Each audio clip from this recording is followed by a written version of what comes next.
الحمدللہ رب العالمین والصلاة والسلام علی محمد الامین اعوذ باللہ من الشیطان الرجیم بسم اللہ الرحمن الرحیم۔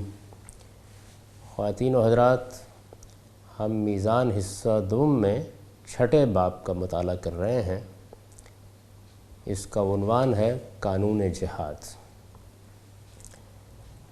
تمہید کا مطالعہ ہم نے کر لیا تھا، اور اس میں جس چیز کو میں نے واضح کرنے کی کوشش کی وہ یہ تھی کہ قرآن مجید میں ہمیں دو صورتوں میں جہاد کا حکم ملتا ہے۔ جہاد بمعنی قتال، دو صورتوں میں جنگ کا حکم دیا گیا ہے۔ ان میں سے ایک صورت وہی ہے جس میں پوری انسانیت جنگ کو جائز رکھتی ہے، یعنی ظلم کے خلاف جنگ، عدوان کے خلاف جنگ، کسی قوم کی سرکشی کے خلاف جنگ، اس کی شوریدہ سری کے خلاف جنگ۔ دوسری صورت منکرین حق کے خلاف جنگ ہے۔ میں نے یہ عرض کیا تھا کہ اس میں جو غلطی لوگوں کو لگی وہ یہ تھی کہ انہوں نے اس کو شریعت کا حکم سمجھا، درا حالے کہ اس نوعیت کے تمام احکام اس سنت الہی سے متعلق ہیں جو اللہ تعالیٰ نے اپنے رسولوں کے ذریعے سے اتمام حجت کے بعد جزا و سزا کے لیے مقرر کر رکھی ہے۔ میں اس سنت الہی کی وضاحت اس کتاب میں جگہ جگہ کر چکا ہوں۔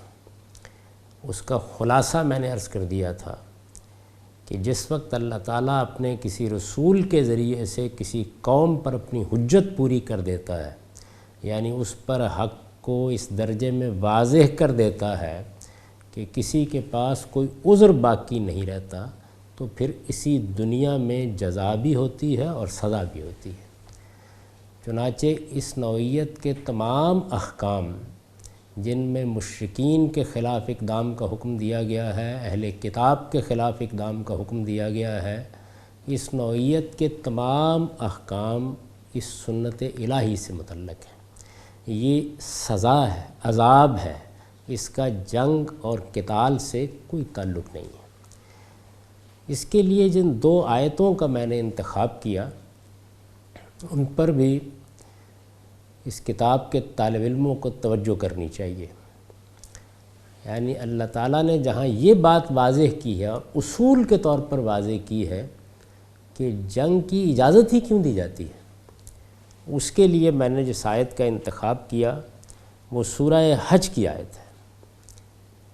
آپ دیکھ چکے ہیں کہ اس میں صرف مسجدوں کا ذکر نہیں ہے، اس میں کلیساؤں کا ذکر بھی ہے، اس میں خانقاہوں کا ذکر بھی ہے، اس میں یہودیوں کے معابد کا ذکر بھی ہے، اور یہ فرمایا کہ اگر اس کی اجازت نہ دی جاتی تو خدا کی عبادت گاہوں تک میں خاک اڑتی، یہ برباد کر دی جاتی۔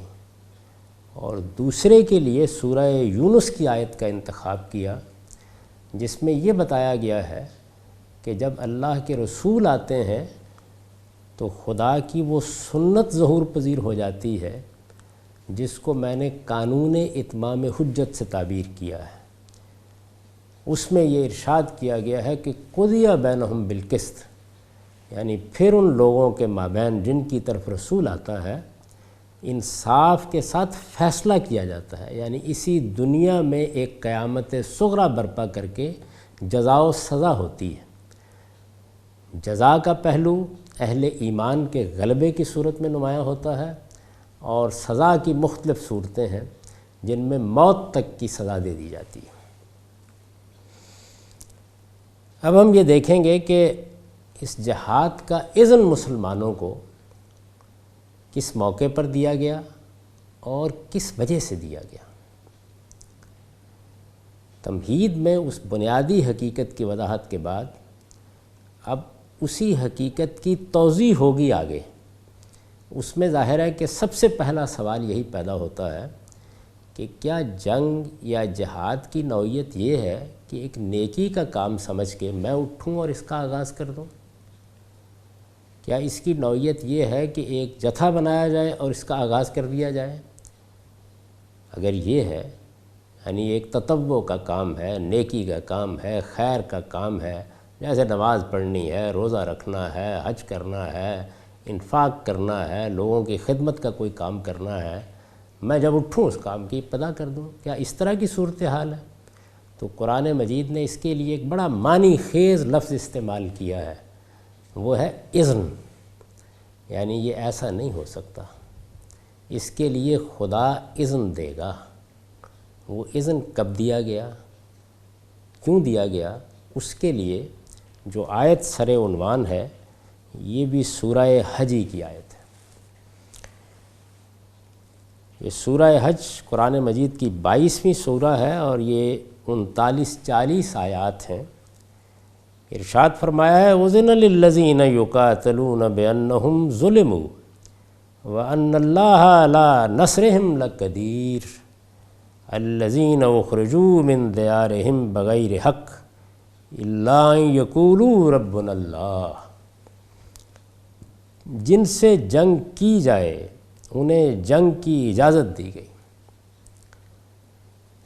اس میں دیکھیے کہ ایک تو یہ لفظ استعمال کیا کہ جن سے جنگ کی جائے،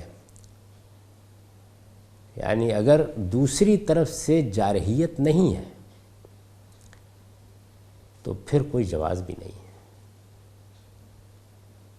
یعنی جس طرح کہ میں نے ابتدا میں عرض کیا تھا کہ اگر کوئی قوم شوریدہ سری نہیں دکھا رہی، ہم دعوت لے کے گئے ہیں پہنچا سکتے ہیں، پیغام لے کے گئے ہیں، لوگ سنتے ہیں نہیں سنتے اس کی تو ان کو اللہ نے اجازت دے رکھی ہے، لیکن کوئی قوم اس کے راستے میں رکاوٹ نہیں بن رہی۔ اسی طرح کوئی ظلم و عدوان کا ایسا معاملہ بھی نہیں ہو رہا کہ جس میں ہتھیار استعمال کیے گئے ہوں، ہم روکنے کے لیے کھڑے ہوں اور وہ ہتھیار ہمارے خلاف بھی اٹھا لیے جائیں۔ جارحیت سے پہلے اگر کوئی غلط کام بھی ہو رہا ہے تو تبلیغ و تلقین ہوگی، اور اگر اس تبلیغ و تلقین اور نصیحت اور تعلیم اور تربیت کے جواب میں ہتھیار اٹھا لیا جاتا ہے، شوریدہ سری اور سرکشی اس انتہا کو پہنچ جاتی ہے، تو پہلی شرط پوری ہو گئی۔ اذن للذین یقاتلون، یعنی اب صورتحال صرف یہی نہیں ہے کہ مسلمانوں کے ساتھ کچھ ظلم زیادتی کا ارتکاب کیا جا رہا ہے، بلکہ یہ ظلم اور یہ زیادتی اس حد تک پہنچ گئی ہے کہ ان کے خلاف ہتھیار تک اٹھا لیے گئے ہیں، انہیں جنگ کی اجازت دی گئی۔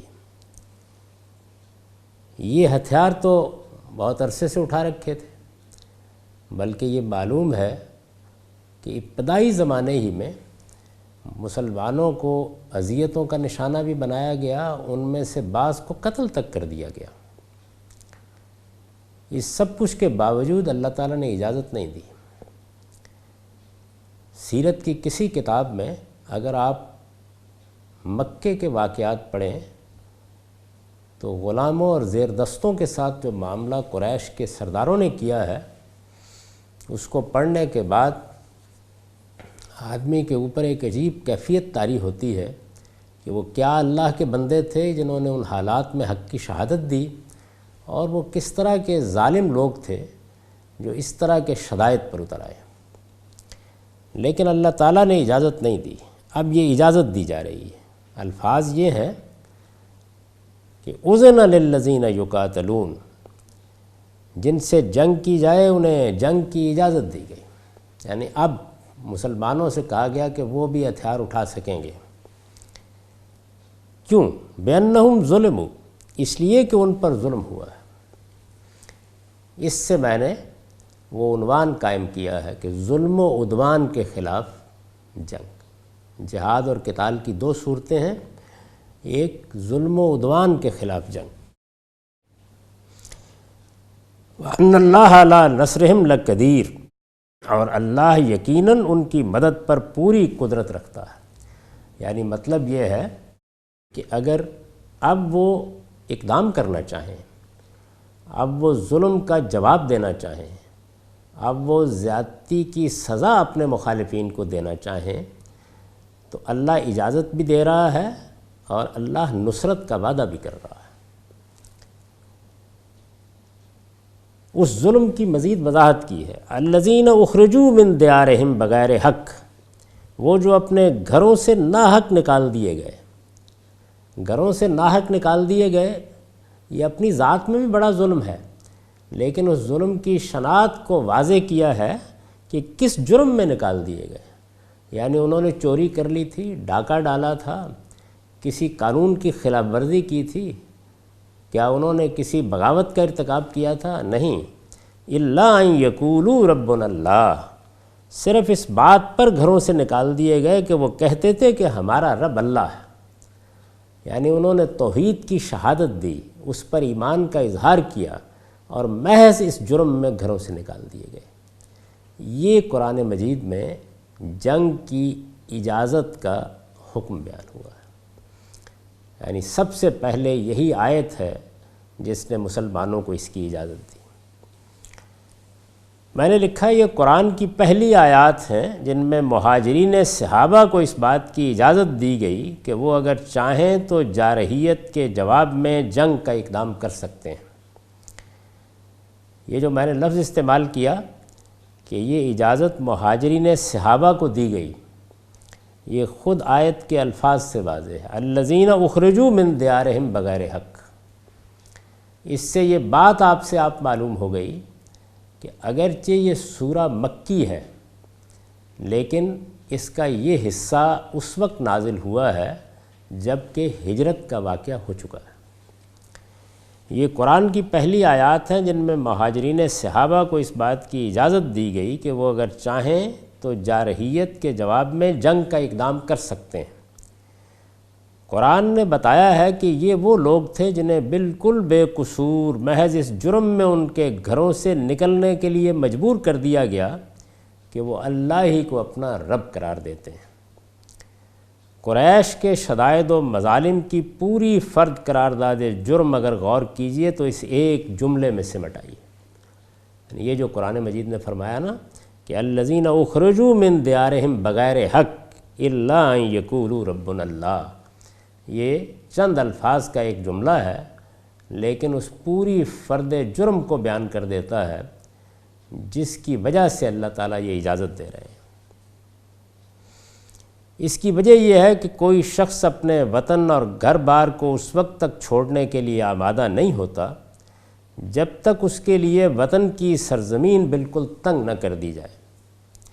بِأَنَّهُمْ ظُلِمُوا کا اشارہ انہی مظالم کی طرف ہے، اور قرآن نے انہی کی بنیاد پر مسلمانوں کو یہ حق دیا ہے کہ اب وہ جارحیت کے خلاف تلوار اٹھا سکتے ہیں۔ اس سے جو حقیقت واضح ہوئی وہ یہ ہوئی کہ یہ ظلم ہے، پرسیکیوشن ہے، عدوان ہے،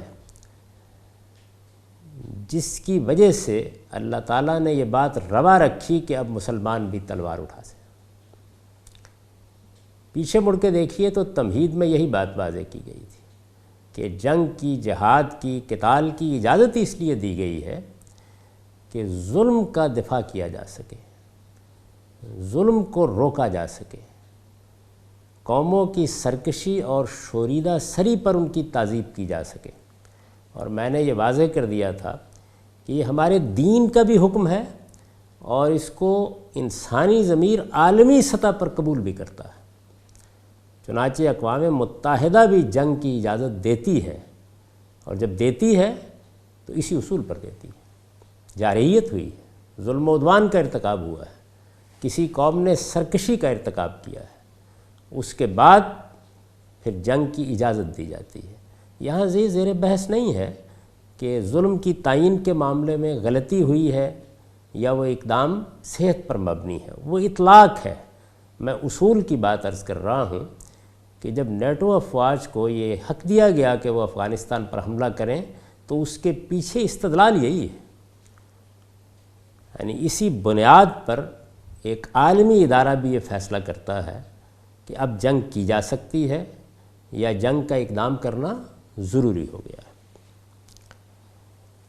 اس کے بعد میں نے اگلے سوال کو لیا ہے جو لفظ اذن میں چھپا ہوا ہے۔ یہ حق انہیں بحیثیت جماعت دیا گیا ہے، یعنی یہ جو حق دیا گیا کہ اب تم تلوار اٹھا سکتے ہو، اب تم جارحیت کا جواب دے سکتے ہو، اب تم ظلم کرنے والوں کو سزا دے سکتے ہو، یہ حق ان کو بحیثیت جماعت دیا گیا۔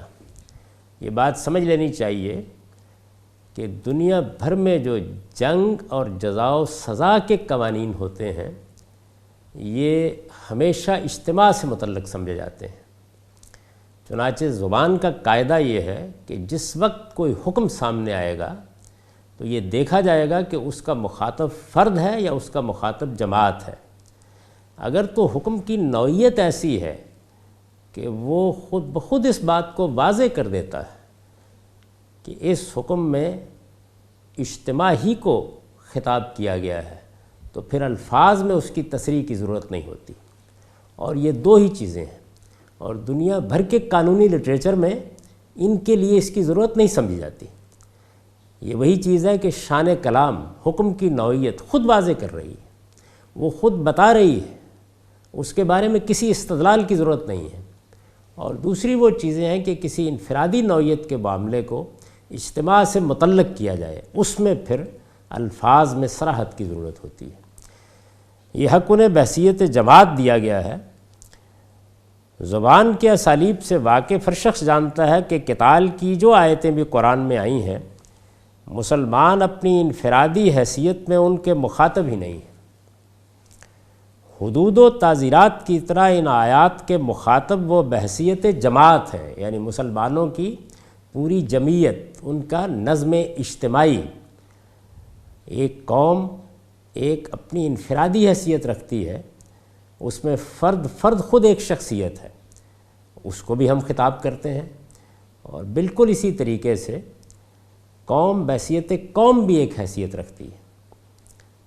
چنانچہ ہمارا جب آئین پڑھا جاتا ہے تو اس میں بہت سے احکام آپ دیکھیں گے کہ بالکل اسی طریقے سے بیان ہوئے ہیں، بہت سے قوانین اور قاعدے اس میں ثبت ہیں اور اسی اسلوب پر ثبت کیے گئے ہیں۔ ہر شخص جانتا ہے کہ ان کا تعلق ریاست سے ہے، لہٰذا اس معاملے میں کسی اقدام کا حق بھی ان کے نظم اجتماعی کو حاصل ہے۔ یعنی جب حکم فرد کو دیا جائے گا تو فرد اپنی انفرادی حیثیت میں اس پر عمل پیرا ہوگا، اور جب حکم جماعت کو دیا جائے گا تو جماعت کیسے عمل کرے گی؟ اس کا نظم اجتماعی عمل کرے گا۔ اس وجہ سے ہمارے فقہا جب یہ کہتے ہیں کہ ان آیات کو پڑھنے کے بعد ایک سلیم الطبع شخص خود بخود جان لیتا ہے کہ ان کے مخاطب ان کے امراء و حکام ہیں، تو بالکل ٹھیک کہتے ہیں۔ لہٰذا اس معاملے میں کسی اقدام کا حق بھی ان کے نظم اجتماعی کو حاصل ہے۔ ان کے اندر کا کوئی فرد یا گروہ ہرگز یہ حق نہیں رکھتا کہ ان کی طرف سے اس طرح کے کسی اقدام کا فیصلہ کرے۔ سورہ حج کی زیر بحث آیات میں اذن کا لفظ اسی حقیقت پر دلالت کرتا ہے۔ یہ جو کہا ہے نا اجازت دی گئی، اس کے معنی یہ ہے کہ قتال سے متعلق پہلا مسئلہ جواز و عدم جواز کا ہے، یعنی نیکی اور خیر کے کام کے لیے جواز اور عدم جواز کا سوال پیدا نہیں ہوتا۔ اذن کا لفظ یہ بتا رہا ہے کہ اس کے لیے پہلی چیز یہ ہے کہ یہ کب جائز ہوگا۔ یعنی ایک چیز تو یہ ہے نا کہ ایک نیکی اور خیر کا کام ہے، سوال یہ کیا جاتا ہے یہ کب فرض ہوگا۔ اس کے بارے میں پہلا سوال یہ ہے کہ اس کی اجازت کب ہوگی، یہ جائز کب ہوگا۔ اس کے معنی یہ ہے کہ قتال سے متعلق پہلا مسئلہ جواز اور عدم جواز کا ہے۔ اللہ تعالیٰ نے قریش کی طرف سے ظلم و عدوان کے باوجود زمانہ رسالت میں نظم اجتماعی کے قیام کی جس شرط کے پورا ہو جانے کے بعد مسلمانوں کو اس کی اجازت دی، اس کے بغیر یہ اب بھی کسی مسلمان کے لیے جائز نہیں ہو سکتا۔ یعنی یہ حکم جماعت کو دیا گیا ہے، مسلمانوں کا نظم اجتماعی جہاں قائم ہوگا وہی اس کا مخاطب ہوگا۔ کوئی فرد، کوئی بھیڑ، کوئی گروہ اس کا مخاطب نہیں ہے۔ مسلمانوں کا نظم اجتماعی عالمی سطح پر قائم ہے، تھوڑی دیر کے لیے فرض کر لیجئے تو وہ اس کا مخاطب ہے۔ مسلمانوں کا نظم اجتماعی مختلف ممالک کی صورت میں یا قومی ریاستوں کی صورت میں قائم ہے تو وہ اس کا مخاطب ہے۔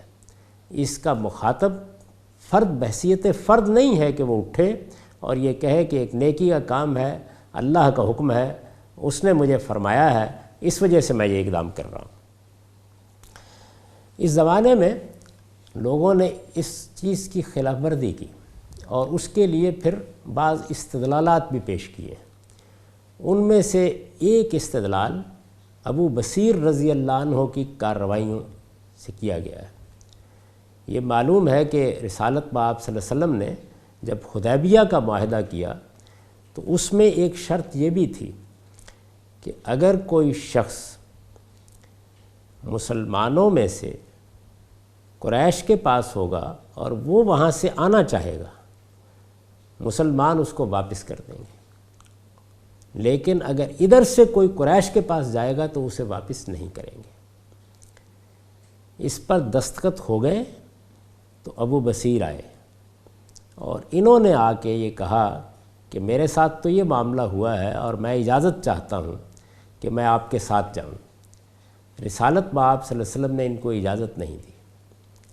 انہوں نے جا کے ایک جگہ پہ ڈیرا ڈال دیا اور پھر وہاں سے یہ قریش کے خلاف کچھ کارروائیاں کرتے تھے۔ تو بعض لوگ ان کارروائیوں سے یہ استدلال کرتے ہیں کہ ایک فرد کی حیثیت سے بھی ہم جنگ کا اقدام کر سکتے ہیں۔ اس پر میں نے تبصرہ لکھا ہے کہ اس زمانے میں بعض لوگ اس کی تردید میں، یعنی یہ جو اصول اوپر بیان کیا گیا ہے، اس کی تردید میں صلح حدیبیہ کے بعد قریش کے خلاف ابو بصیر رضی اللہ عنہ کی غارت گری سے استدلال کرنا چاہتے ہیں۔ ابو بصیر رضی اللہ عنہ نے سمندر کے کنارے جا کر اس شاہراہ پر ڈیرا ڈال دیا تھا جہاں سے ان کے قافلے گزرتے تھے، اور یہ بالعموم تجارتی قافلے ہوتے تھے، اور پھر وہ ان پر حملہ بھی کرتے تھے۔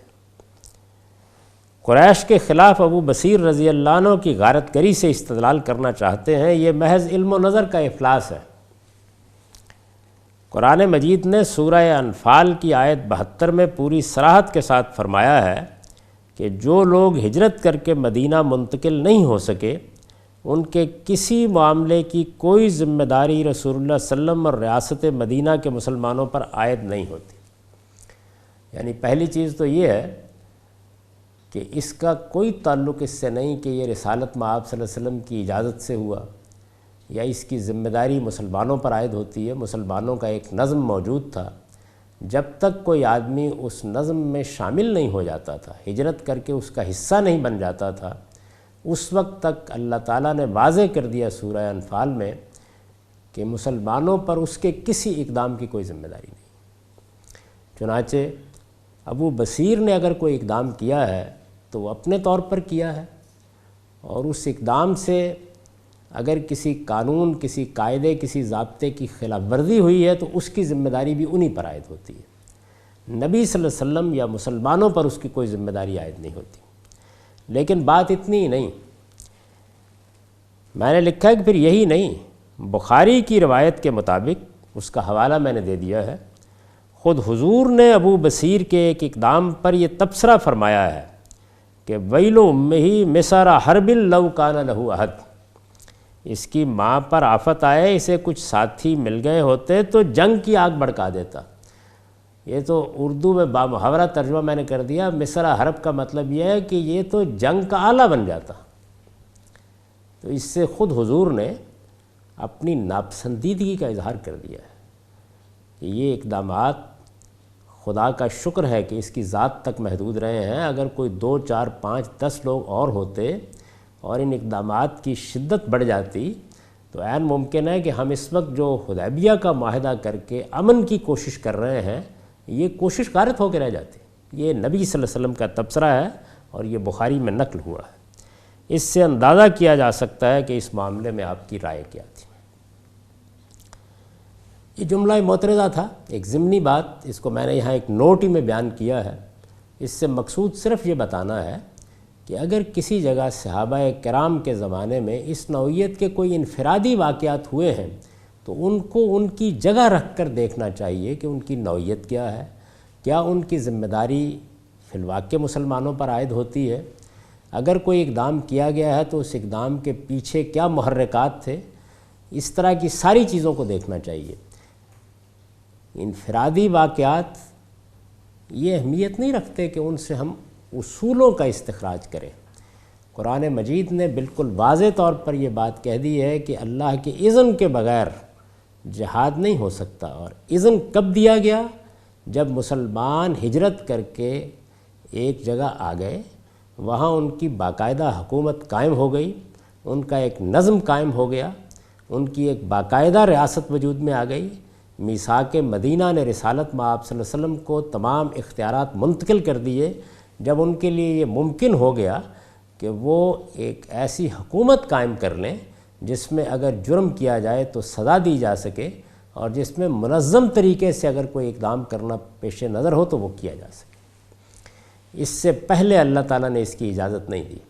اس وقت بھی نہیں دی جب قریش مظالم کے پہاڑ توڑ رہے تھے، اس وقت بھی نہیں دی جب آل یاسر کی عورتوں تک کو ذبح کر دیا گیا۔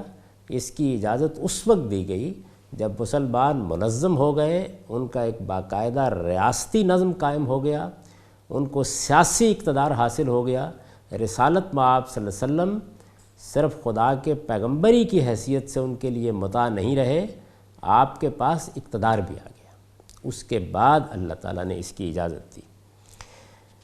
چنانچہ نبی صلی اللہ علیہ وسلم نے اسی بنا پر فرمایا ہے، انما الامام جنہ یقاتل من ورائہ ویتق بہ۔ یہ بھی بخاری کی روایت ہے۔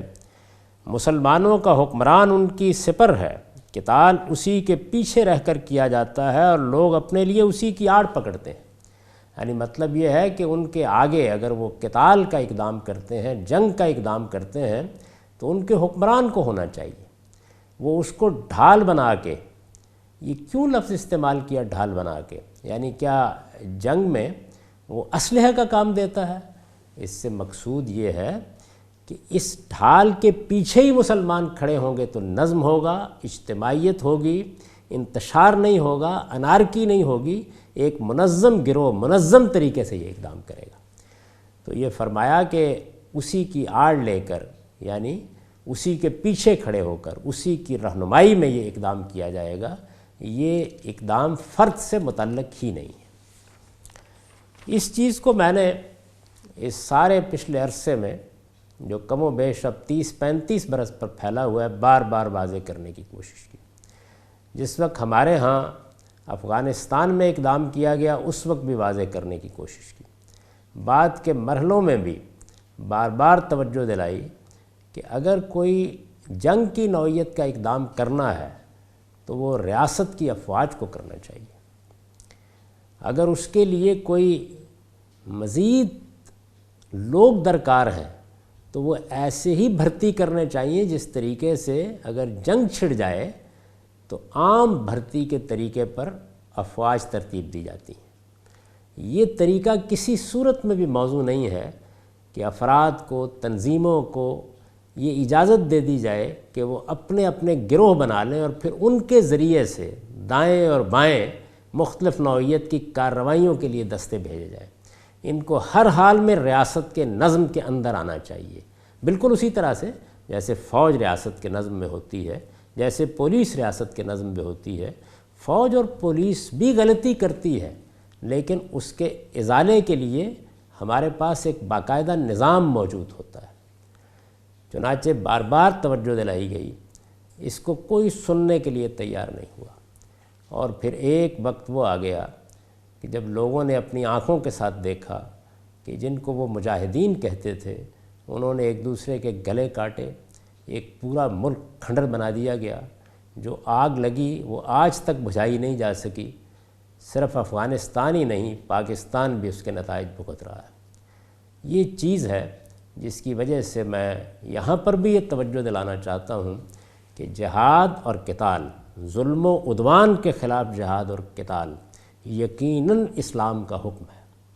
دیکھیے، میں نے یہ لفظ استعمال نہیں کیا کہ دفاع میں یہ عرض کر رہا ہوں ظلم و عدوان کے خلاف جہاد یقیناً اسلام کا حکم ہے، لیکن یہ حکم کس کو دیا گیا ہے؟ یہ ریاست کو دیا گیا ہے۔ کسی فرد یا کسی جماعت کا یہ کام نہیں ہے کہ وہ اس نوعیت کا کوئی اقدام کرے۔ یہ ایک ایسی بنیادی بات ہے جو ساری بحث سے پہلے ہر شخص کو سمجھ لینی چاہیے، آخری درجے میں سمجھ لینی چاہیے۔ اس میں ادنا کوتاہی بھی ہوئی تو وہی نتائج نکلیں گے جو اس وقت ہم اپنے ملک میں دیکھ رہے ہیں۔ اقول قولی ھذا واستغفر اللہ لی ولکم ولسائر